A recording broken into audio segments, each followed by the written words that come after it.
She offered the last plate of food, but he discovered something in the attic that changed everything. In the dark cabin, the Apache accepted the food and slept in silence. But before dawn, he heard crying coming from above. Climbing up, he found a secret kept in silence and pain, and what he did next changed two destinies forever. Subscribe to the channel and see how compassion can be reborn in the cold of dawn. The mud house, at the border between the sugarcane field and the Atlantic forest, seemed forgotten by time for years. The windows of rotting wood hung crooked on rusty hinges, and the door barely closed against the wind that swept across the hills of Pernambuco's Agreste region. There Iracema lived in silence, each day withdrawing further into herself. Expelled from the village of Santa Cruz do Capibaribe for allegedly staining the honor of Colonel Geronimo Cavalcanti, the most powerful man in the region and owner of half the productive lands, she had disappeared like a leaf carried away by floodwaters, without a single soul asking her whereabouts. In the village, sharp tongues said she was too bold for a girl of humble origin, that she provoked with her gaze and her walk. "A respectable girl doesn't walk alone after the sun sets," the ladies repeated after Sunday Mass. But no one ever knew about the night, when returning from work at the flour mill with no witnesses except fireflies and the shadows of cacti, she was forced to carry a guilt that was never hers. The smell of cachaça still burned in her nostrils when she recalled the moments when her destiny was twisted by the colonel's rough hands, leaving invisible marks that no stream water would ever wash away. Since then, she had survived with the little she managed to gather in her hasty escape.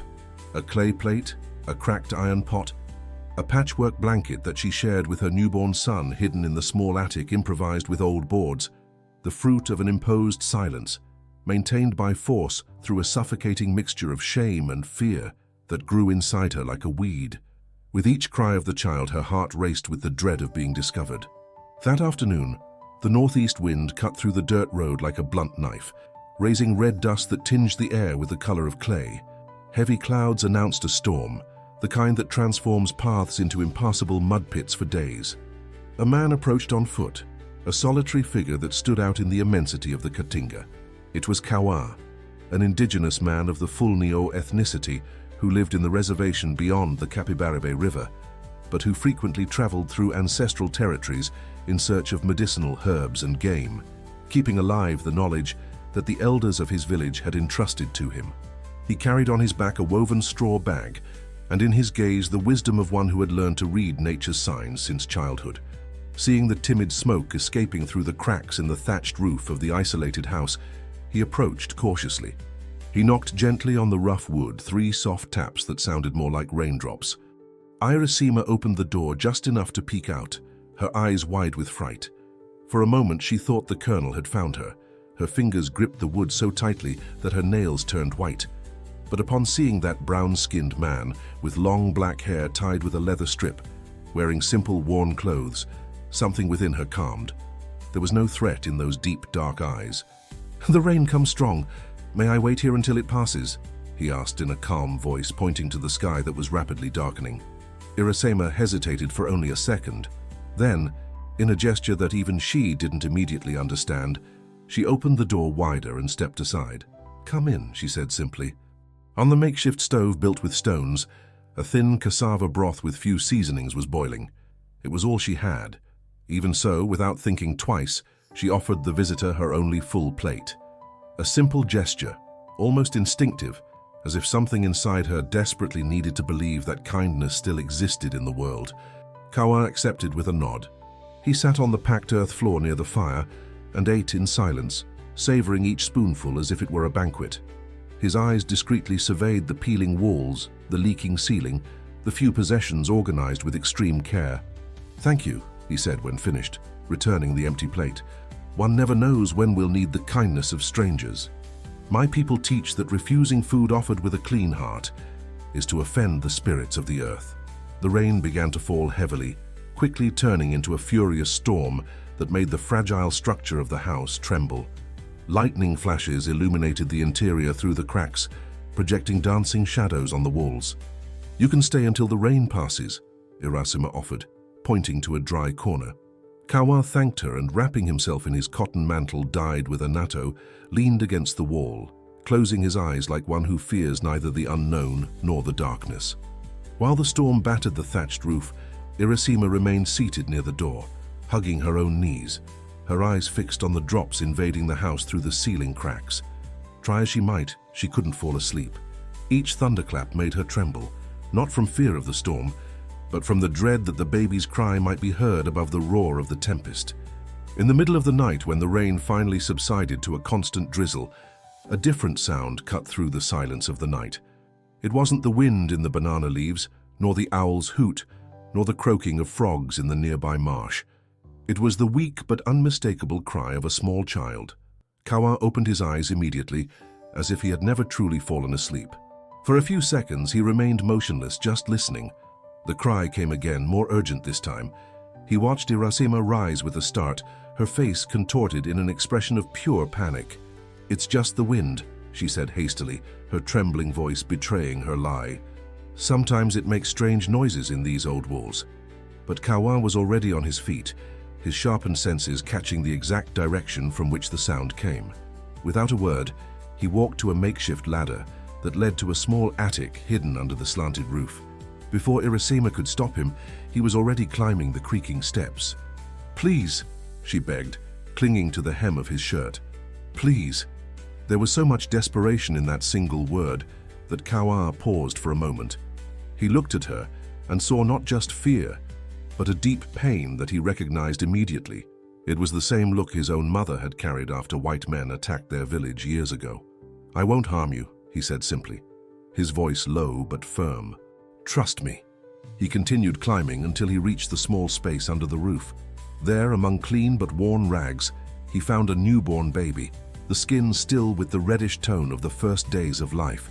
It was wrapped in hastily sewn cloths, next to a small bundle containing some cloth diapers and an improvised bottle. The smell of sour milk and fear permeated the stuffy air. The baby cried with an open mouth, but almost without producing sound, as if even in its desperation it knew it needed to hide.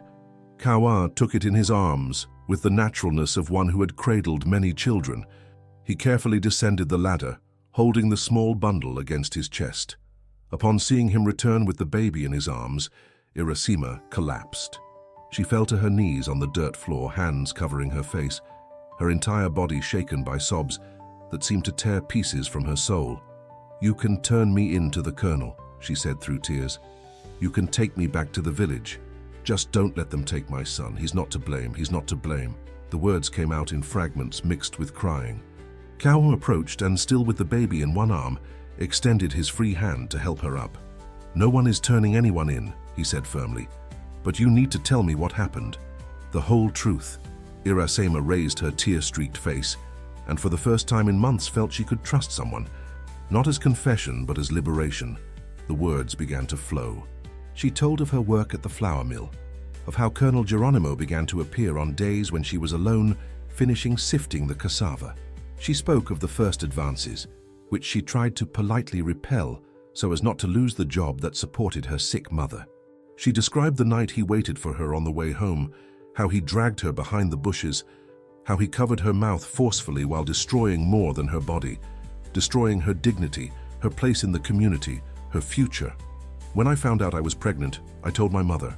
She became even sicker with the news and left this world 2 weeks later," said Irasima, now calmer, her gaze lost in the weak flames of the stove. "I went to the big house, asked to speak with the colonel in private. I thought he would assume some responsibility, perhaps give me work on the farm where I could raise my child, but he laughed and said in front of his henchmen that I was just another tramp trying to trap him, that anyone could be the father." Kawa listened in silence, cradling the baby who now slept peacefully in his arms. The next day, the entire village already knew. The women called me lost. The men made indecent proposals thinking I would accept anything. The priest denied me communion. In less than a week, I had no more work, nowhere to stay. I took what little I had and came to this abandoned house that belonged to a deceased uncle. Here, at least, no one points their finger at me. The baby stirred in Kawa's arms, and Irasima extended her arms to take him. With her son against her chest, she continued. "He was born just 12 days ago. Alone, I cut the cord myself with a knife I boiled in the fire. Nobody knows he exists, and I have to keep it that way.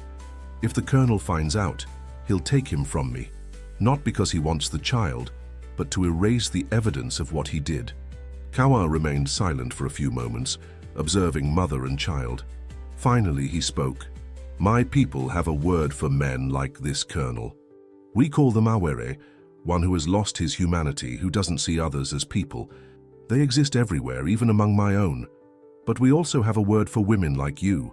Kaiowa, the guardian of life, one who protects against all adversities. He rose and went to his straw bag. From there, he took a small bundle of leaves, which he opened to reveal dried herbs. This is for milk.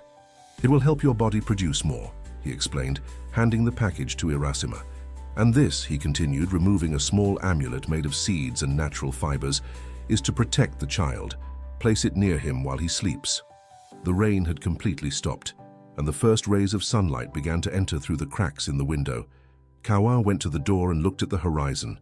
I must go, he said, turning to Irasema, but I will return in 3 days with food and medicine. Irasema stared at him, confused. Why? Why are you helping me? Kawa smiled slightly.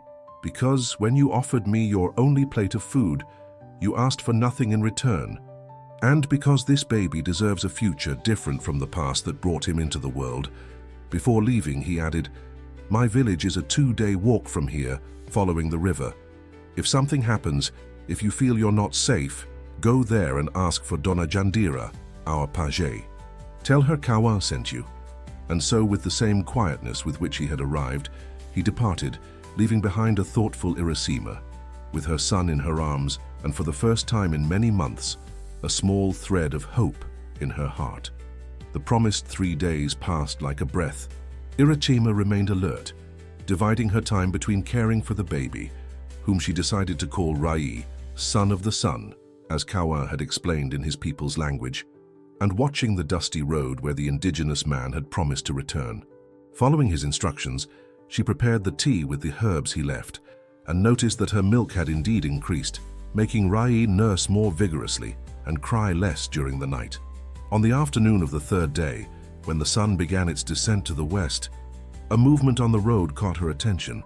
It wasn't Kawa approaching, but 3 horsemen. Even at a distance, she immediately recognized the corpulent silhouette and the characteristic hat of Colonel Geronimo, accompanied by 2 of his most feared henchmen in the region. Iratsema's heart raced. With frantic movements, she took Ray from the small makeshift cradle made with a wooden box and ran to the attic. Stay quiet, my love, stay quiet, she whispered, covering him with cloths and placing Kawa's amulet next to him. Mommy will be back soon. She hurried down, trying to erase any trace of the baby's presence. She hid the bottle, threw the cloths used to clean Ray under a loose board on the floor, and then heard the sound of horses approaching. The sound of hooves against the dry earth stopped right in front of the house. Irasima took a deep breath, trying to control the tremor that took over her body. Her heart was beating so hard it seemed to want to jump through her throat. Colonel Geronimo Cavalcanti's voice echoed outside, grave and imperious. I know you're in there, Irasema. Open this door before I have it broken down. For an instant she considered not answering, pretending the house was empty. But she knew it would be useless. They would simply invade, and if they found Ray, that thought was enough to make her open the door, placing herself as a human barrier at the entrance. Fragile but determined. The colonel smiled upon seeing her, a smile that didn't reach his small, calculating eyes. He was a man in his 50s, prominent belly under his leather vest, face marked by the sun and excesses, graying hair under his wide-brimmed hat. Well, well, if it isn't our Irasima, or should I say the witch of the sugarcane field. That's what they're calling you in the village, did you know? He dismounted from his horse with surprising agility for his size, handing the reins to one of his henchmen. The old women say you do works to bewitch married men. They're even saying you killed your own mother with your witchcraft. The words hit Irasima like slaps. So that was how they were explaining her disappearance, transforming her into some kind of evil creature, erasing the true crime committed against her. What do you want here, Colonel? She asked, her voice firmer than she expected. I've come to make you a proposal, he answered, taking a step in her direction. The smell of sweat and tobacco invaded Irasima's nostrils, bringing back memories she struggled to forget. These lands are no longer yours. They now belong to my farm. He made a broad gesture, encompassing the house and the small surrounding land. "I bought the rights to your uncle's estate last week, but I'm a generous man. I came personally to tell you that you have 3 days to leave. After that, my men will come and—" He paused, looking at the precarious structure of the house. "Well, there won't be much left to tell the story." His eyes traveled up and down Irasima's body, lingering on her breasts, now larger because of the milk. "Unless, of course, we can come to another arrangement. A woman alone, without family, without anyone, needs protection in this world. I could get a place for you in the big city. A little room all your own, some nice clothes." Irasima felt her stomach turn. "I'd rather live under a bridge," she replied through clenched teeth. The colonel's smile disappeared, replaced by a hard expression. "Proud to the end, aren't you? Well, know that your reputation is destroyed. Nobody will give you work. Nobody will take you in. And when my men return in 3 days, I won't be so cordial." He turned to mount again, but stopped. His eyes had caught something inside the house. "What is that?" Before Irasima could react, he pushed her aside and entered, walking directly to the corner where she had hastily hidden some cloth diapers. He picked one up, examining it with a puzzled expression. "What does a woman alone need this for?" Then his eyes narrowed, and he slowly looked at Irasima's breasts, noticing the milk stains that were beginning to appear on her simple shirt. Understanding illuminated his face, followed by an expression of fury. "So that's it. The slut had a bastard." He threw the diaper on the floor and began searching the house, opening the only cabinet, looking under the mat where she slept. "Where is the child? Where have you hidden it?" Irasima positioned herself between him and the ladder leading to the attic. "There's no child. Those diapers are old from when I cared for my cousin's child before." The slap came fast and hard, making her stagger to the side. "Don't lie to me!" roared the colonel, grabbing her by the hair. "I can see the milk on your clothes. Where is the boy? Where is the bastard?" At that moment, as if answering the question, a weak cry came from the attic. The colonel's face contorted into an expression of cruel triumph. "So it's true." He pushed her hard against the wall and began climbing the ladder. "Let's see what kind of aberration you birthed." Desperate, Irasima launched herself toward his legs, grabbing them with all the strength she had. "No, please, no. He's just a baby. He's not to blame for anything." The colonel kicked her, trying to free himself from her grip. "Let go of me, you mad woman. I'm going to end this abomination right now." The 2 henchmen entered the house, attracted by the commotion. "Get this woman off me and hold her," ordered the colonel. They advanced, grabbing Irasima by the arms and dragging her away from the ladder, while she struggled and screamed. The colonel continued climbing, disappearing into the darkness of the attic. Irasima closed her eyes, tears streaming down her face, waiting to hear the worst. That was when the sound of galloping hooves approached rapidly. One of the henchmen looked through the window and cursed under his breath. "Colonel, we have company!" A moment later, Kawa entered through the door like an arrow, followed by 3 other men from his village. Without hesitation, he launched himself against the henchman holding Irasima. Confusion ensued, punches, kicks, shouts. One of the henchmen drew a knife, but one of Kawa's companions was faster, knocking him down with a precise blow. The other tried to draw a revolver, but was immobilized before he could aim the weapon. In the midst of the fight, a roar was heard coming from the attic. Everyone stopped, looking up. Colonel Geronimo was slowly descending the ladder, his face pale as wax, his bulging eyes fixed on the small bundle he carried in his arms. But it wasn't fear or remorse that showed in his expression. It was fury. This is an abomination," he shouted, raising the baby who was crying desperately. Look what this witch birthed." Rai, with his few days of life, had skin lighter than Irasima's, thin dark hair, and, what made the colonel tremble with rage, a birthmark on his right shoulder, identical to the one that Geronimo himself carried, a reddish mark in the shape of a half-moon that everyone in the region knew as the Cavalcanti mark, present in his family for generations. "Colonel," said one of the henchmen, recognizing the mark, "this boy—" "Shut up!" bellowed Geronimo. "This proves nothing. This witch did some sorcery, put this mark to defame me." But the damage was done. The men looked at each other, the discomfort evident on their faces. One of them even took a step back as if wanting to distance himself from the situation. Kawa took advantage of the moment to advance calmly. "Hand over the child," he said in a firm voice. "He has nothing to do with the disputes of adults." The colonel looked at him with contempt. "Stay away, filthy Indian, or I swear that—" He didn't finish the sentence. His eyes caught something behind Kawa. More men and women were entering the house, all members of the Fulnio village. Among them stood an elderly lady, white hair tied in a long braid, her face marked by deep wrinkles that told stories of many seasons. It was Dona Jandira, the page of the village, respected not only by her people, but also by many inhabitants of the region, who secretly sought her for healing and advice. "What is happening here?" she asked in a surprisingly strong voice for someone of her age. Her dark, penetrating eyes fixed on the colonel, who still held the crying baby. "Since when do strong men attack women alone and threaten newborn children?"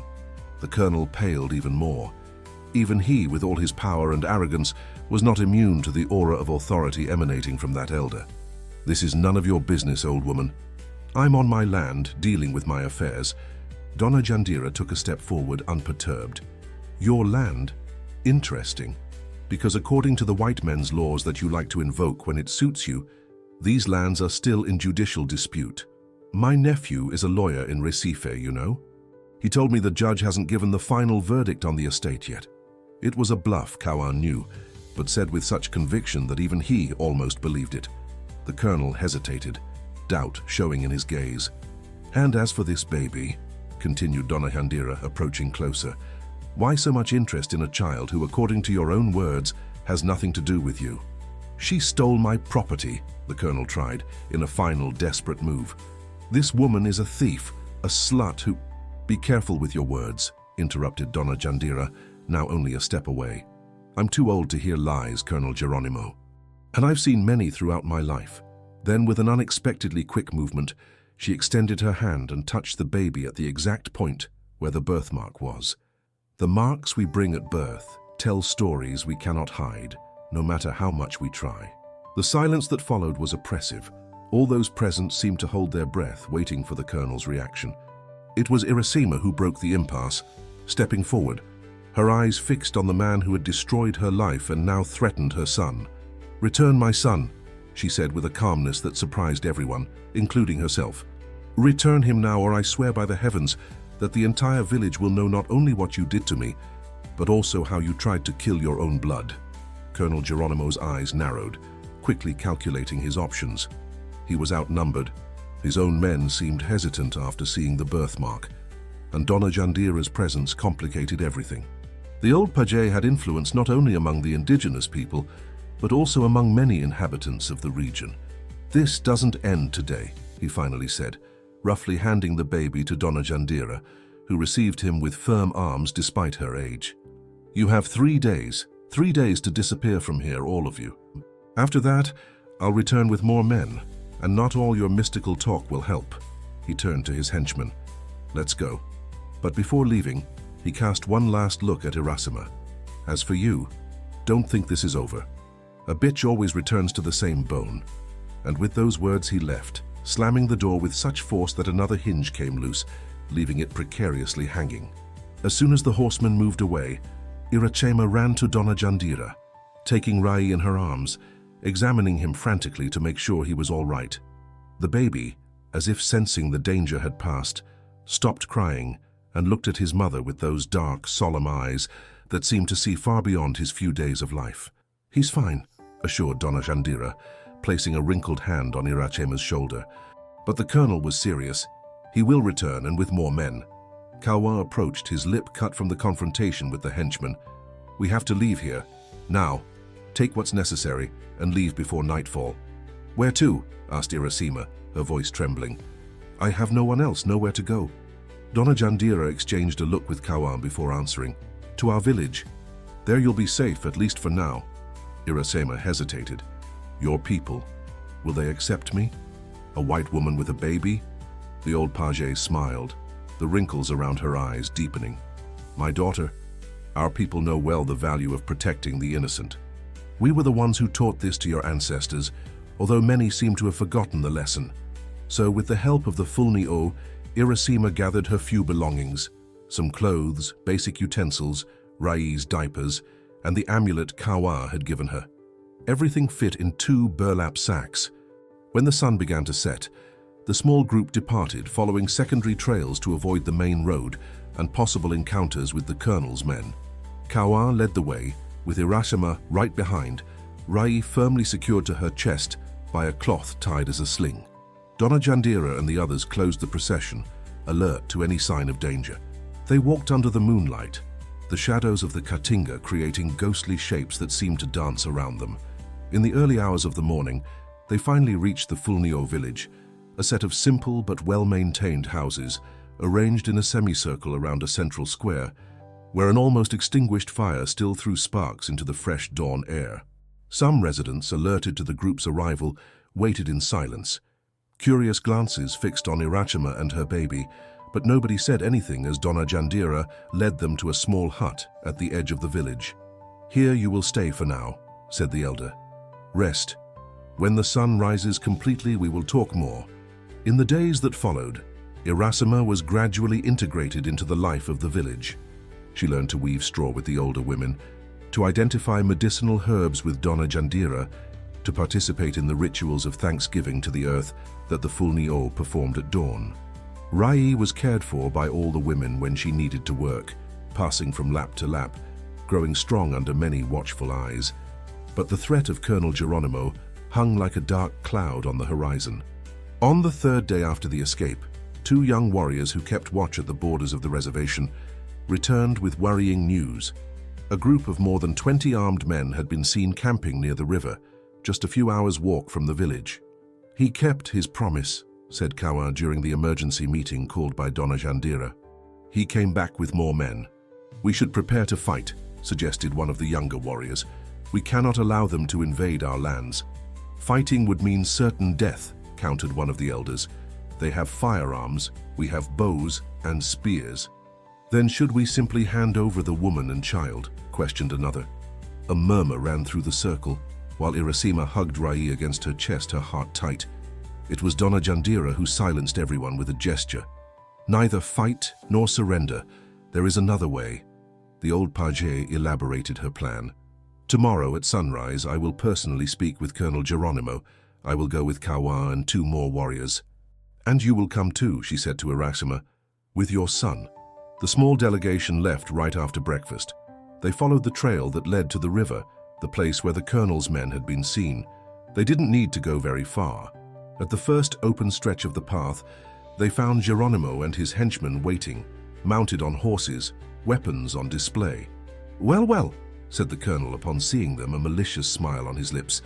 "The witch, the bastard, and their savage protectors. Have you come to surrender, or do you prefer to do this the hard way?" Donna Jandira stepped forward, unperturbed. "We came to talk, Colonel, like civilized people." "Civilized?" he laughed. "Look around you, old woman. You call this civilization?" Donna Jandira didn't let herself be provoked. "Then let's talk about property. The child this woman carries has your blood, Colonel. The birthmark leaves no doubt. From what I know of white men's laws, that makes him your heir." "Lies," he vociferated. "This slut slept with half the world." "Then you won't mind if we take the case to the judge in Recife," the elder calmly countered. "A simple paternity test will end any doubt." That's when Irasima stepped forward, surprising everyone. "Colonel Geronimo," she said in a clear voice, "I haven't come to ask for your recognition or your name for my son. I've come only to say that from today on, you no longer exist for us. Rai will grow up knowing his father died even before he was born."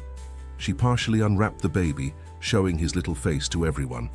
"Look well at him, because it will be the last time you see him. He will be raised with love, respect, and dignity, things you could never teach." The colonel quickly composed himself. "Beautiful speech, but that doesn't change the fact that you're on my lands." "Your lands?" interrupted Donna Jandira, taking a folded paper from inside her bag. "This is a temporary court order, preventing any action against these lands until the case is properly judged." She extended the document to the colonel, who took it with suspicion. The document was, in fact, only the title deed to the elder's hut, written in legal Portuguese that not even she fully understood. But the colonel saw what he expected to see, the official seal, something that looked like an important signature. "This is absurd, a fraud. I'll appeal, "Feel free," said Donna Jandira. "Meanwhile, invading indigenous lands in judicial dispute is a federal crime. The army could be called." It was the final blow. The colonel knew he couldn't risk a confrontation at that level. "This isn't over," he finally said, crumpling the paper and throwing it on the ground. "You don't know me. You don't know what I'm capable of." And he left with his men, leaving only dust and empty threats behind. 3 months passed. Life in the Fulnio village followed its natural rhythm, marked by the seasons, the harvests, the rituals. Irasima had completely integrated, learning the language, participating in ceremonies, contributing with her work. Rai grew strong and healthy, surrounded by a community that considered him not as the bastard son of a cruel colonel, but as a loved child, part of a large family. Kawa remained nearby, without imposing his presence, but always available when they needed him. Gradually, a relationship of trust and affection developed between him and Irasima. On a particularly hot afternoon, while Irasima washed clothes in the river under the shade of trees, Donna Jandira appeared with news. Colonel Geronimo had an accident. His horse was frightened by a snake and threw him. He's alive, but they say he'll never walk without help again. Irasima expected to feel satisfaction, but what came was only relief. The elder continued, "What matters is that you and Rai have found your place. He will grow up knowing 2 cultures, 2 worlds. He will be a bridge, just as you are becoming." On the day of the naming ceremony, the entire village gathered around the central fire. Donna Jandira conducted the ritual, her ancient but firm voice intoning songs in the traditional language. "This boy was born from pain but will grow in joy," she said, passing her wrinkled hand over the baby's head. "He was born from violence, but will live in peace. He was born from imposed silence, but his voice will be heard by many. From today on, besides the name Rai, he will be known among our people as Tupa Miriam, Little Thunder, for like thunder, his arrival announced changes and brought the rain that renews life." Kawa approached, bringing a small necklace of colorful seeds, which he carefully placed around the baby's neck. "To protect him on his journey," he explained. Then, surprising everyone, he leaned over and gently kissed Irasema's forehead. "And to remember that you will never be alone again."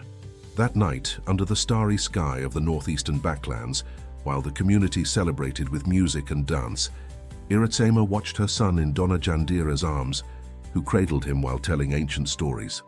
By her side, Kawa maintained a silent but comforting presence. The path ahead was still full of uncertainties, but a new story was being written, a story of resistance, courage, new beginnings, a story in which a woman who had lost everything found strength to rebuild not only her own life, but to help strengthen an entire community. And so, as the fire slowly transformed into embers, Irasima finally understood that what Kawa had accepted on that first night was not just a plate of food, it was a destiny to be shared, building together a future that neither of them could have imagined alone. You have just immersed yourself in a journey of courage and redemption. If this narrative touched your heart, don't keep this emotion just for yourself. Leave your like, share with those who need to hear this message of hope, and subscribe to the channel for more stories that, like the traditions of the Fulnio, need to be passed on to keep alive the flame of our shared humanity.